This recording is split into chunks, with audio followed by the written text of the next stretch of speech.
যখন আপনার নামে কেউ বদনাম করে আপনার সামনে কিংবা আপনার পেছনে, আপনার প্রথম কাজ হচ্ছে আল্লাহকে ধন্যবাদ দেওয়া। পড়েন সবাই সুবহানাল্লাহ।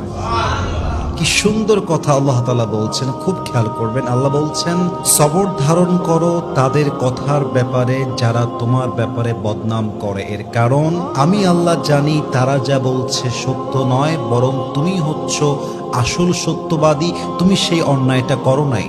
এবং মাথায় রাখবা, যখন তোমার নামে কেউ বদনাম করে তোমার লাভ হচ্ছে দুইটা। এক, তোমার সমস্ত গুনাহ তাদের আমলনামায় চলে যাবে এবং তাদের সমস্ত সওয়াব তোমার আমলনামায় চলে আসবে। সুবহানাল্লাহ।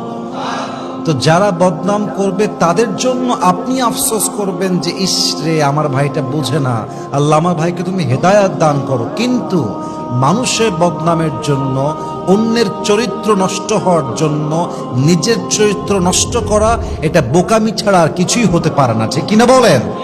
অতএব আজ থেকে বদনাম করলে নারাজ হবেন না, মন ছোট করবেন না, ভরসা রাখবেন এক সত্তার উপরে, তিনি কে?